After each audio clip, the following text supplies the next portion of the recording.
ბრუნდებით პირდაპირ ეთერში ფოკუსის მეორე ნაწილში თვითმმართველობის რეფორმის შესახებ საუბრობთ. შეგახსენებთ, პარლამენტმა პროექტი პირველი მოსმენით უკვე დაამტკიცა. ჩემი სტუმრები არიან სამართლიანი არჩევნების აღმასრულებელი დირექტორი ნინო ლომჯარია და ახალგაზრდა იურისტთა ასოციაციის წარმომადგენელი თათული თოდუა. მოგესალმებით, ძალიან დიდი მადლობა მობრძანებისთვის. თათული, თქვენგან დავიწყოთ, როგორც კოდექსის ახალ ვარიანტშია, მისი მიხედვით საკრებულოს ნახევარზე მეც ან ამომრჩევლის, რეგისტრირებული ამომრჩევლის მინიმუმ 20% შეუძლია, რომ ინიციატივა დააყენოს და უნდობლობა გამოუცხადოს არჩეულ მერს ან გამგებელს. თქვენს ორგანიზაციას, ისევე როგორც თქვენს კოლეგებს არ მოსწონს ეს მუხლი, რატომ, რა პრობლემები შეიძლება ამან შექმნას? პირველ რიგში მადლობა მოწვევისთვის. ვფიქრობ, რომ ნამდვილად საინტერესო და აქტუალური საკითხი არის. პირველ რიგში, რა თქმა უნდა, ძალიან დადებითი ინიციატივა არის თავად მერების და გამგებლების არჩევითობა, როდესაც მოსახლეობას შეუძლია პირდაპირ არჩევნების გზით აირჩიოს, დავუშვათ, ვინ იქნება მათი მუნიციპალიტეტის მერი თუ გამგებელი. თუმცა ჩვენ არ მოგწონს დავუშვათ ამ კოდექსში წარმოდგენილი ერთი კონკრეტული პროცედურა. ეს შეეხება უნდობლობას, რომელსაც საკრებულო, როგორც თქვენ უკვე აღწერეთ, უცხადებს მოქმედ პირდაპირ წესით არჩეულ მერს ან გამგებელს.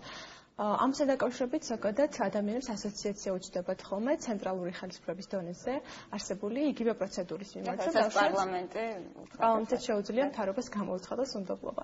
თუმცა აქ არის ძალიან მნიშვნელოვანი და პრინციპული განსხვავება. კონკრეტულად ის, რომ მთავრობის დაკომპლექტებაში პარლამენტი გარკვეულწილად ჩართული არის, რასაც ვერ ვიტყვით მერის და გამგებლის შემთხვევაზე, ისინი პირდაპირ წესით აირჩევენ და საკრებულო არ არის მათი, ესე ვთქვათ, ლეგიტიმაციის წყარო. მეორე საკითხი ის არის, რომ მთავრობა არის კოლეგიური ორგანო, პარლამენტი ამ შემთხვევაში უნდობლობას უცხადებს თლიან მთავრობას, მის პოლიტიკას, განსხვავებით ამ კონკრეტული შემთხვევისგან, როდესაც ერთი კონკრეტული თანამდებობის პირის მიმართ ხდება უნდობლობის გამოცხადება. ასევე ვერ გავაგიოთ ამ პროცედურას იმპიჩმენტის პროცედურასთან, რომელიც ასევე ცენტრალური ხელისუფლების დონეზე გვაქვს და მოგხსენებათ, რომ პარლამენტს შეუძლია წამოიწყოს იმპიჩმენტის პროცედურა ცალკეული თანამდებობის პირების მიმართ, იქნება ეს მაგალითად პრეზიდენტი, გენერალური აუდიტორი თუ ასე შემდეგ. თუმცა აქ განმსხვავებელი მთავარი ნიშანი ის არის, რომ დისკუსია მიმდინარეობს ორი დარღვევის ირგვლივ. პირველი ეს არის სისხლის სამართლის დანაშაული უნდა არსებობდეს კონკრეტული თანამდებობის პირის მიერ ჩადენილი. მეორე ეს არის, რომ მას მაგალითად შეიძლება შეედავონ კონსტიტუციის დარღვევაში. ანუ ძალიან ნათელი არის თვითონ საფუძვლები, რომლის ირგვლივად შემდეგ ეს პროცედურა მიმდინარეობს. ამასთანავე ამ პროცედურაში წინასწარ არის ჩართული სასამართლო თვალსაზრისით, რომ მაგალითად უზენაესი სასამართლო იძლევა დასკვნას სისხლის სამართლის დანაშაულის ნიშნების არსებობის თაობაზე და მეორე მხრივ საკონსტიტუციო სასამართლო იძლევა დასკვნას კონსტიტუციის დარღვევის თაობაზე. განსხვავებით საკრებულოს მხრიდან გამგებლის თუ მერის მიმართ უნდობლობის გამოცხადების პროცედურისა, რადგან არავითარი კონკრეტული საფუძველი მითითებული არ არის აუცილებელი, რომ რაიმე დარღვევა ქონდეს ჩადენილი მერს, მაგალითად იქნება ეს თანხების არამიზნობრივი ხარჯვა თუ ასე შემდეგ. პროექტი ასეთ საფუძვლებს ასე თქვა ეს მუხლი, ანუ რატომ გადაწყვეტეს რომ ჩაედოთ რაიმესგან პრევენცია, რაიმეს დამაბალანსებელია თუ რატომ? ამ კითხვაზე ალბათ მე პირადად გამიჭირდება პასუხის გაცემა, იმიტომ რომ ჩვენი ინიციატივა თქმა უნდა არ ყოფილა. მოდი იმის თქმა გვსურს ჩვენი კრიტიკით და გვინდა რომ დავაფიქროთ ზოგადად საზოგადოებაც, რომ ხომ არ იქნება ეს ისეთი მექანიზმი, რომელიც ძალიან მარტივად გამოყენებას შეიძლება პოლიტიკურად მოტივირებულ საკრებულოს კონკრეტული გამგებლის თუ მერის წინააღმდეგ. ბატონო, ქალბატონო, თქვენთანაც იგივე კითხვით გადმავალ. შეიძლება თუ არა, ანუ თქვათ ასე თქვათ, რაც ლოკალური კრიზისი შექმნას იმან, რომ საკრებულო იყოს სხვა უმრავლესობით დაკომპლექტებული და მერი ან გამგებელი იყოს სხვა პარტიის წარმომადგენელი და მათ შორის რაღაც მუდმივი ომის რეჟიმი იყოს. პირველ რიგში მეც რა თქმა უნდა მივესალმები იმ იდეას, რომ გამგებლები და მერები ყველა მუნიციპალიტეტში არჩევა პირდაპირ წესით და რა არის ამ მნიშვნელოვანი პრინციპის პოზიტიური დამახასიათებელი, ხო? პირველ რიგში ის, რომ საზოგადოება უშუალოდ თვითონ არის ჩართული იმაში ამ პროცესში და ის უშუალოდ ირჩევს, თქვათ, აღმასრულებელი ხელისუფლების ხელმძღვანელს ადგილობრივ თვითმმართველობაში. მეორე, პირდაპირ არჩევნები ზოგადად ხელს უწყობს ამ ინსტიტუტის სტაბილურობას. ჩვენ თუ თვალს გადავავლებთ იმ მოვლენებს, რაც განვითარდა უკანასკნელი 1 წლის განმავლობაში, მას შემდეგ რაც ხელისუფლება შეიცვალა ცენტრალურ დონეზე, მე შემიძლია მოგიყვანოთ თქვა ციფრებშიც, რომ 69 მუნიციპალიტეტიდან 57 მუნიციპალიტეტში გამგებელი შეიცვალა. მხოლოდ იმის გამო, რომ ცენტრალურ დონეზე შეიცვალა ხელისუფლება, რაც იმას ნიშნავს, რომ ეს ინსტიტუტი აბსოლუტურად აღმოჩნდა უსუსური პოლიტიკური მოვლენების წინაშე, რაც მიმდინარეობდა არა ადგილობრივ, არამედ ცენტრალურ დონეზე. თუ შევხედავთ იგივე თქვა რა მოხდა, იგივე დაემართა თქვა ქუთაისის მერს და ასე შემდეგ, ანუ იმ ქალაქების მერებს, რომლებიც პირდაპირ წესით არიჩევიან, მაგრამ თბილისის შემთხვევაში მერმა შეინარჩუნა ხო პოზიცია, ანუ ეს ინსტიტუტი გამომდინარე იქიდან, რომ ის პირდაპირ წესით იყო არჩეული, აღმოჩნდა უფრო მეტად ძლიერი. მიუხედავად იმისა, რომ საკრებულოში მთელი რიგი ცვლილებები მოხდა ხო თბილისის. აქედან გამომდინარე, აი ეს ნორმა, რომელიც უნდობლობის პროცედურას ითვალისწინებს, ფაქტიურად იმავე მოდელთან გვაახლოვებს, რაც დღეს გვაქვს გამგებლების შემთხვევაში. დღეს საკრებულოს თავმჯდომარეს, საკრებულოს თანხმობით შეუძლია გაათავისუფლოს გამგებელი და მივიღეთ კიდევაც ეს, თქვათ რა, მოვლენების განვითარდა. შესაბამისად, ნებისმიერი პოლიტიკური, თქვათ, სიტუაციის ცვლილების პირობებში, რაც ადვილად მოსალოდნელია ქვეყანაში, აბსოლუტურად, ასე ვთქვათ, ამან შეიძლება ასახვა ჰპოვოს ასევე ანუ გამგებლების ცვლილებებზე და საკრებულო შეუძლია, როგორც თქვათ, საუბრობდა თათული, უბრალოდ უნდობლობიდან გამომდინარე, აქ აუცილებელი არც არის, რომ რაიმე დანაშაულებრივი ნიშნები იკვეთებოდეს ან მიზეზები იქონდეს საკრებულოს, უბრალოდ პოლიტიკური უნდობლობაა მის მიმართ და მას შეუძლია უბრალო უმრავლესობით ის გადააყენოს თანამდებობები და რითიც ის მიდის ფაქტურად ხალხის ნების წინააღმდეგ, იმიტომ რომ ხალხის მიერ არის არჩეული გამგებელი. ამიტომ მე ვფიქრობ, რომ ყველანაირ აზრს კარგავს პირდაპირ წესით არჩევითობა, თუ კი ესეთ ასე ვთქვათ, საფუძველს და შესაძლებლობას დაუტოვებთ საკრებულოს, რომ ნებისმიერ ვითარებაში მათი თქვათ შეხედულებიდან გამომდინარე გადააყენონ გამგებელი და დავამატებ, რომ გამგებელი შეიძლება იყოს მართლაც დამოუკიდებელი კანდიდატი, შეიძლება არ იყოს იმ პარტიის წარმომადგენელი, რომელსაც ყავს უმრავლესობა საკრებულოში, ამიტომ შეიძლება დიახაც რაღაცა პოლიტიკური თქვათ იმის გამო, რომ გამგებელმა გარკვეული წინააღმდეგობა გაუწია იმ პოლიტიკურ ძალას, რომელიც საკრებულოშია წარმოადგენილი, შეიძლება ის ამას შეეწიროს. თქვენ ამბობთ, რომ რა შემთხვევაში, ასე ვთქვათ, აზრს კარგავს პირდაპირ არჩევითობა, კიდევ ერთი რამის მიმართაც მსგავსი კრიტიკა ისმის, ორივე თქვენგან თემექნება, ეს კითხვა არის გუბერნატორის ინსტიტუტი, რომელიც კვლავ ცენტრალური ხელისუფლების მიერ დაინიშნება და კოდექსის ახალი ვარიანტის მიხედვით ასევე რეგიონალურ საბჭოებსაც უმცირდებათ უფლებები. თქვენ მათ აღარ შეეძლებათ დააყენონ გუბერნატორის გადაყენების საკითხი ცენტრალური მთავრობის მიმართ. თქვენ როგორ ფიქრობთ, ეს გუბერნატორის ამ ტიპის ინსტიტუტი აყენებს თუ არა ჭრილს, ასე ვთქვათ, მთლიანად თვითმმართველობის იდეას? მადლობა კითხვისთვის. Ფიქრობთ, რომ გუბერნატორის ინსტიტუტი არის ის საკითხი, რომელშიც იკვეთება თვითმმართველობის რეფორმა კონსტიტუციურ რეფორმასთან. მოგეხსენებათ, ახლანდელმა ხელისუფლებამ, პარლამენტმა კონკრეტულად მიიღო დადგენილება იმასთან დაკავშირებით, რომ ქვეყანის უნდა განხორციელდეს კონსტიტუციაში გარკვეული ცვლილებების შეტანა. ამისათვის ასევე განისაზღვრა ვადა, რომ 2014 წლის 1 სექტემბრამდე პარლამენტს უნდა წარედგინოს შესაბამისი ცვლილებების პროექტიც და დაუშვათ ითქვა, რომ სამუშაო ჯგუფები ჩამოყალიბდება და ესეთ ფორმატში მოხდება, ასე ვთქვათ, კონსტიტუციის გადასინჯვაზე მსჯელობა. გუბერნატორის ინსტიტუტი მოგხსენებათ, ანუ კონსტიტუციაში ნახსენები, ანუ კონსტიტუციური თანამდებობის პირია ამ თვალსაზრისით, ამიტომ მხოლოდ კანონის დონეზე რაიმე ცვლილების შეტანა არ იქნება საკმარის და შესაძლოა გარკვეული წინააღმდეგობაც გამოიწვიოს ამ კონსტიტუციასთან, ვინაიდან დღეს მოქმედი ჩანაწერით გუბერნატორი არის აღმასრულებელი ხელისუფლების წარმომადგენელი. ამიტომ ეს იდეა ემხრობთ, ასე ვთქვათ, თუნდაც კონსტიტუციაში მის არსებობას. ჩვენ ანუ პარლამენტს უკვე წარუდგინეთ ჩვენი წერილობითი მოსაზრებები პირველი მოსმენით განსახილველ საკითხებთან დაკავშირებით და ამავე დოკუმენტში ჩვენ მივუთითეთ, რომ აუცილებლად მიგვაჩნია გუბერნატორის ინსტიტუტის შენარჩუნებაზე მსჯელობა თვითონ საკონსტიტუციო რეფორმის ფარგლებში. ამასთან დაკავშირებით გაიმართა სერიოზული დისკუსიები, თუ იქნება დადებითი გადაწყვეტილება მიღებული, ეს უნდა იყოს დასაბუთებული საკმარისად.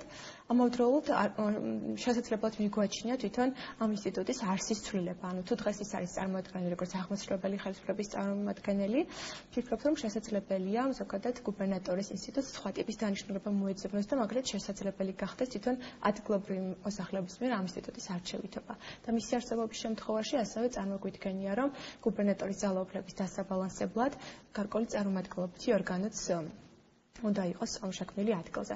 მოგახსენებათ, ბოლო პერიოდში ძალიან დიდი მითქმა გამოიწვია მუნიციპალიტეტთა რეგიონულმა გაერთიანებამ, აქ დასახელდა, რომ ეს მოიცავს სეპარატიზმის საფრთხეს და ასე შემდეგ. ახალგაზრდების ასოციაცია არ იზიარებს ასეთი ტიპის საფრთხეს. კოდექსით არავითარი ახალი ტერიტორიული ერთეული არც იქმნებოდა და მითითებული იყო, რომ ეს რეგიონული გაერთიანება იმოქმედებდა იმ ტერიტორიულ ერთეულებში, სადაც გუბერნატორის იურისდიქცია დღეს ისედაც ვრცელდება. ანუ ტერიტორიული თვალსაზრისითაც ეს არავითარი სიახლე გასაკროლი არ იყო. გასაგებია, დიდი მადლობა ქალბატონი. არჩევნებს რაც შეეხება, ჯერჯერობით არ არის შემუშავებული საარჩევნო სისტემა. დაახლოებით ალბათ მაქსიმუმ 6 თვეში უნდა ჩატარდეს თვითმმართველობის ადგილობრივი თვითმმართველობის არჩევნები. რამდენად რეალურია, რომ ამ მცირე დროში ჯერ მოესწროს ამ სისტემის ჩამოყალიბება, შემუშავება და შემდგომ, ასე ვთქვათ, ეს ტექნიკური, საორგანიზაციო საკითხები რაც არჩევნებს. საკითხი, რომელიც ყველაზე მეტად მაწუხებს ამ წუთას მე, იმიტომ რომ ვფიქრობ, რომ თვითმმართველობის რეფორმა არ იქნება წარმატებული, თუ მას წინ არ უძღვის სამართლიანი არჩევნები და სამართლიანი არჩევნები ტარდება იმ შემთხვევაში, თუ არსებობს სამართლიანი საარჩევნო სისტემა. ანუ საარჩევნო სისტემაში გულისხმობ იმას, თუ რა წესების მიხედვით აირჩევა საკრებულო, იგივე გამგებელი, იგივე მერი და ასე შემდეგ. დღესდღეობით შემოთავაზებული კანონპროექტი არ ითვალისწინებს ცვლილებებს საარჩევნო კოდექსში. მე ვიტყოდი, რომ არა 6 თვე, არამედ დაახლოებით 4 თვე გვაქვს დარჩენილი, იმიტომ რომ როდესაც კამპანია დაინიშნება მინიმუმ 2 თვით ადრე, უკვე უნდა იყოს აბსოლუტურად მზად კანდიდატებმა უნდა იცოდნენ, დაწერილი უნდა, ანუ კანონი უკვე უნდა იყოს მიღებული.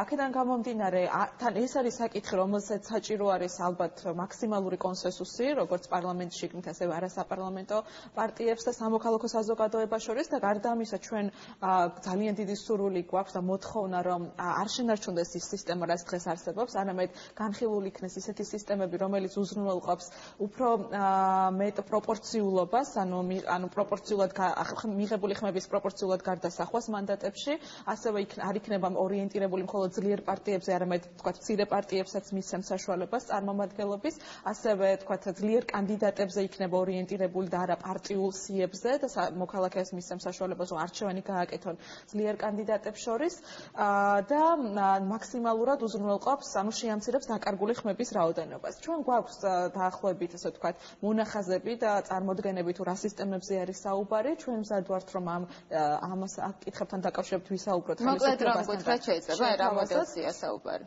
ყველაზე სასურველი ვერსია იყო ის სისტემა, რაც თვითონ ხელისუფლებამ შემოგთავაზა, როდესაც გამოაქვეყნა თვითმმართველობის რეფორმის სტრატეგია, დაახლოებით მარტში იყო საუბარი. ეს არის ერთი გადაცემადი ხმის სისტემა, რომელიც ალბათ ყველაზე სამართლიანი სისტემაა, მაგრამ ყველაზე რთული, ალბათ საარჩევნო სისტემებში. ამაზე უკვე სამწუხაროდ გამოირიცხა საუბარი, იმიტომ რომ ეს თქვა ტექნიკურ რაც შესაბამისი ტექნიკური ბაზაც უნდა არსებობდეს, იმიტომ რომ ხმის დათვლა ძალიან რთულია და ასე შემდეგ. სამწუხაროდ მე ამ არჩევნებისთვის გამოვრიცხავ ამას, თუმცა არის თქვათ სისტემები, რომელსაც ჩვენ თავაზობთ და ჩვენ თქვათ ხარს დაუჭერდით, ეს არის პრეფერენციული თქვათ სისტემები და ასევე ალტერნატიული ხმის მიცემაც, როდესაც ამომრჩევლად შეუძლია არჩევანი გააკეთოს, ანუ ხმა მისცეს რამოდენიმე კანდიდატს, ანუ არა ერთს, არამედ რამოდენიმე კანდიდატს პრეფერენციის მიხედვით თაც შეუძლია, ანუ თქვათ პირველი, მეორე, მესამე არჩევანი გააკეთოს და ესეთი სისტემები დღეს მე ვფიქრობ, რომ მათ თქვათ არჩევანს უფრო მეტად გაუადვილებს. თუმცა ამას ალბათ მოსახლეობის მეტად ინფორმირება დაჭირდება, რასაც თავისთავად დროც სჭირდება. კანონის მიღებაც არ არის საჭირო, იმიტომ რომ ეს სისტემები მოითხოვს საზოგადოების უფრო მეტ გათვითცნობიერებას, რომ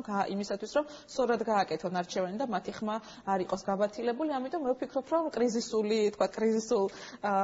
წერტილამდე ვართ მისული, თუ დღესვე არ დაიწყო ამაზე მსჯელობა ძალიან დაგვიანებული იქნება. აპირებენ რომ მალე დაიწყონ გიავოსკიმ, რომელიც არის თავმჯდომარე ინტერფრაქციული ჯგუფის შეიკრიბება ინტერფრაქციული ჯგუფი ან ზოგადად ინტერფრაქციული ჯგუფის ფორმატში მოხდება თუ არა ამისი განხილვა, მე როგორც ვიცი, ამაზეც არ არის საბოლოოდ თქვა ჩამოყალიბებული უმრავლესობა. ამიტომ მე ძალიან არ მინდა ვიფიქრო, რომ უბრალოდ როის გამო ისევ იმ სისტემას დავტოვებთ, რაც იყო. მე ვფიქრობ, რომ ეს 3 თვე მაინც უნდა გამოვიყენოთ, თუ დღესვე დავიწყებთ ამაზე მსჯელობას, იქნებ მოვასწროთ ეს ყველაფერი. დიდი მადლობა თათული. რაც შეეხება საზოგადოებრივ საბჭოებს, თავდაპირველი ვარიანტის მიხედვით ისინი უნდა შექმნილიყო, ასე ვთქვათ, სოფლებში და უნდა ყოფილიყო გარანტია ადგილობრივი მოსახლეობის მეტი ჩართულობის ამ პროცესში. როგორც ვიცი, ან კითხვის ნიშნის ქვეშ დგას ახლა ამ საზოგადოებრივ საბჭოებს შეიქმნება თუ არა. თუმცა თავიდანვე იყო მათ გარშემო ბევრი კითხვის ნიშანი, როგორ შედგებოდა ისინი, რა მოხდებოდა, თუ რამდენიმე საინიციატივო ჯგუფი შეიქმნებოდა და ასე შემდეგ. როგორ ფიქრობთ, თვითონ რეფორმას აზარალებს თუ არა, თუ აღარ იარსებებს მსგავსი საზოგადოებრივი საბჭოები? მართლაც პროექტი ითვალისწინებდა ესეთი ტიპის საბჭოების შექმნას, როგორც სოფლების დონეზე, ასევე დედაქალაქის თბილისის შემთხვევაში უბნების დონეზე და მათ მერქმეოდათ უბნების საბჭოები. თუმცა რაღაც ეტაპზე ეს ცვლილებები, დაუშვათ ამ ეტაპზე ამოღებული იქნა პროექტიდან ჩვენ თავდაპირველ ვერსიაზე, ინიცირებულ ვერსიაზე მოვუწოდეთ მოსაზრებები და გარკვეული კითხვის ნიშნები გქონდა ზოგადად ამ ინსტიტუტთან დაკავშირებით და ასევე ცალკეულ საჭიროებებზე მივუთითებდით, რომ მაგალითად უცნობი იყო, დაუშვათ როგორ გადაწყვეტდა გამგებელი, რომელი საინიციატივო ჯგუფი დაერეგისტრირებინა კონკრეტულ დაუშვათ სოფელში, თუ ერთდროულად რამდენიმე მოქალაქე და რამდენიმე ჯგუფი გამოხატავდა ამის სურვილს, ვინაიდან ისევ სოფელში მხოლოდ ერთი საზოგადოებრივი საბჭო იქნებოდა.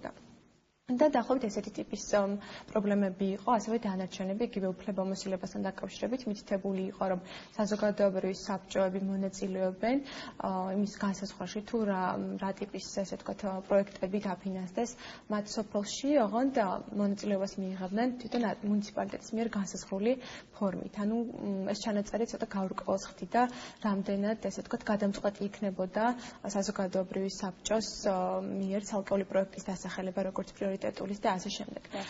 თუმცა ზოგადად ვფიქრობთ, რომ საერთოდ საუბარი ამაზე არ უნდა დასრულდეს, რასაკვირველია, ეს იყო მიჩნეული როგორც მოქალაქეების, ადგილობრივი მოსახლეობის თვითმმართველობის განხორციელებაში. შემდგომში გადაიდება, ასე ვთქვათ, რეფორმაში ამის ჩადება. მიჩნეული იყო თვითმმართველობის განხორციელებაში მონაწილეობის მნიშვნელოვანი ინსტრუმენტად და ამ თვალსაზრისით ვგონია, რომ ესე მარტივად უარი არ უნდა ითქვას ამ ინსტიტუტზე.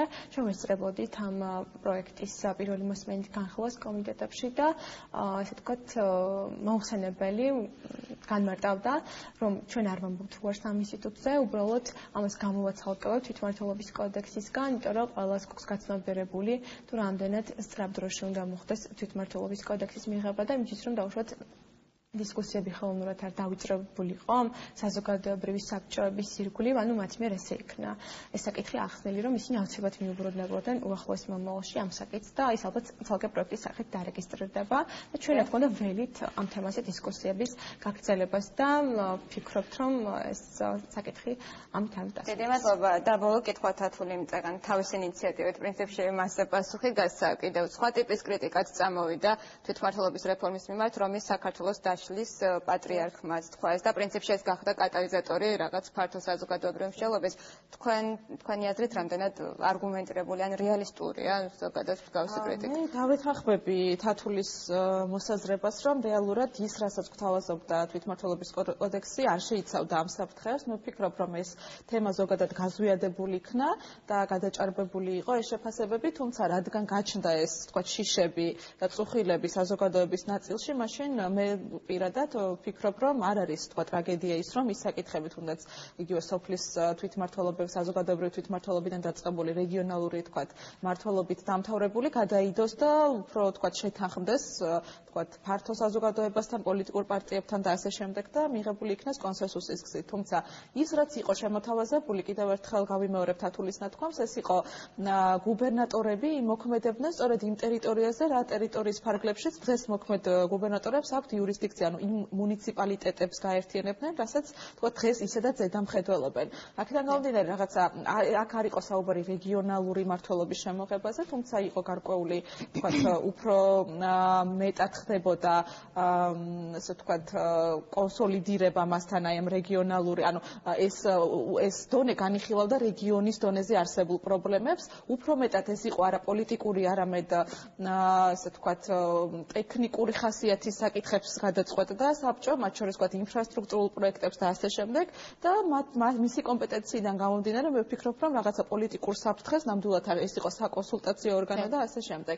თუმცა კიდევ ერთხელ ვიმეორებ, რახან ესეთი დიდი ნებათაღელვა გამოიწვია და დაინახა ცალკეულმა თქვა ძალებმა ამაში სერიოზული საფრთხე საქართველოსთვის და საზოგადოებისთვის, შესაძლებელია მართლაც ეს თემა საზოგადოებრივ საბჭოებთან ერთად გადაიდოს მომავლისთვის და მე ვფიქრობ, რომ წინ მართლაც ამ კანონის მიღების შემდეგაც კვლავ გაგრძელდება დისკუსიები და დებატები და განხილვები, იმიტომ რომ ეს არის მხოლოდ საწყისი ეტაპი, რეალურად ამით ნამდვილად არ ხდება თქვა თვითმმართველობის სრულყოფილი რეფორმა. რა თქმა უნდა, დიდი მადლობა ჩემს სტუმრებს გადაცემაში მონაწილეობისთვის. ფოკუსი არ დასრულებულია, თუმცა არ გადართოთ წინ საინტერესო ეთერი გელით. ფოკუსის შემდეგ ტაბულას ეთერს გააგრძელებს მძიმე კაცთან და უთკოვზირიძის სტუმარი იქნება რუსუდან გოცირიძე. შემდეგ კი თქვენ გელით ახალი გადაცემა თეორემა თამარ ჩერგოლეიშვილის და სალომე ბარგერის გადაცემა. მე გამშვიდობებით.